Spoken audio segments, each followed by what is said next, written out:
sudah ke KPU ya, dan ternyata komisionernya satu pun tidak ada di tempat. Jadi sekarang kita coba ke Bawaslu. Coba kita ke Bawaslu. Ada yang bilang katanya nggak usah diurusin lah, itu terimalah apa adanya. Tapi saya merasa terpanggil loh, ini kan untuk menyelenggarakan pemilu. Jadi kalau dari bawahnya ada seperti ini, kalian bayangkan gimana pemilunya nanti. Oke, sekarang kita sudah sampai, nanti kita lanjutkan.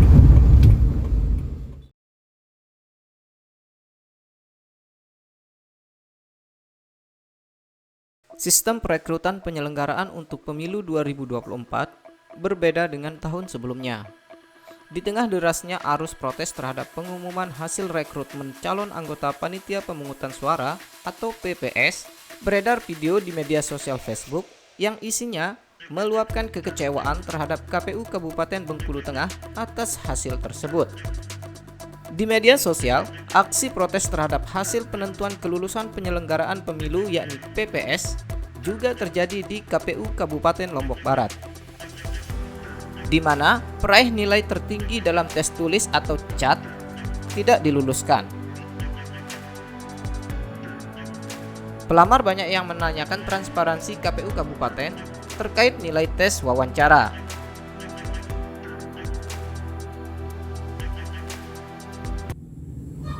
Ternyata banyak ya, jadi bukan hanya saya sendiri, ada beberapa teman juga bahkan nilainya tertinggi se-Kabupaten Bengkulu Tengah, bahkan 6 besar pun dia tidak masuk. Jadi harapan saya dengan mengusut tuntas masalah perekrutan ini, semoga kedepannya lagi tidak terjadi hal-hal seperti ini. Untuk apa kita dibuka pengumuman? Bahkan tadi saya bertemu dengan Bapak Ketua Komisioner KPU Pak Brotoseno, saya bilang ada yang hujan-hujanan, ada yang menggendong bayi, ada yang sampai pinjam uang karena nggak punya uang untuk pergi ke sana demi mendaftar dan berharap itu akan bersih. Ternyata kita seribuan manusia Benteng ini kena prank sama kabupaten, sama KPU Kabupaten Bengkulu Tengah. Jadi saya harap, jadi bukan karena saya minta diluluskan atau saya minta pokoknya saya harus jadi masuk ke dalam tim PPS, tidak. Tapi saya harap dengan adanya kami yang berani berbicara, semoga kedepannya ada perbaikan di negara ini.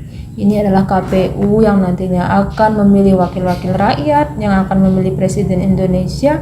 Bayangkan kalau lembaga ini saja sudah kotor dari bawah, bagaimana kita mau mencari keadilan ke atas?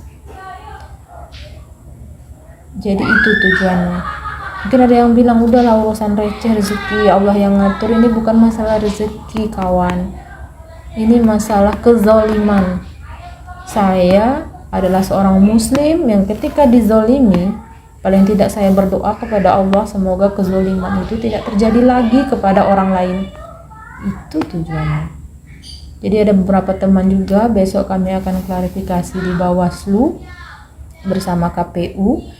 Dan hal yang saya minta adalah transparansi nilai, tolong dibuka nilai kami. Kalau memang sistem CIT tidak diperhitungkan, hanya wawancara, untuk apa CIT yang membutuhkan biaya begitu besar dilaksanakan? Tapi tadi saya sudah konsultasi dengan Ketua KPU, Komisioner KPU, katanya tentu ada dong, tentu ada Bu, pertimbangan nilai tertulisnya tentu ada. Nah, berapa persen pertimbangan itu dan berapa persen pertimbangan wawancara sehingga yang nilai 78 bisa mengalahkan nilai 107 atau yang nilai 26 bisa mengalahkan nilai 93. Berapa persen gabungan nilai tersebut sehingga mereka bisa terpilih?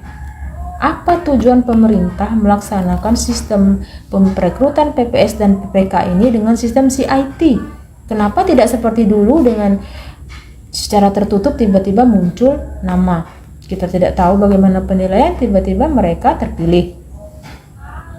Mungkin ada tujuan tertentu dari pemerintah agar semakin bersih, dan ternyata dimanfaatkan oleh oknum-oknum yang tidak jelas seperti ini. meluluskan orang-orang yang ya kita tahu sendirilah permainannya bagaimana. Saya tidak menyalahkan warga negara yang seperti itu, terserah itu hak mereka, tapi kami pun berhak menanyakan hak kami karena Anda telah mengambil hak kami.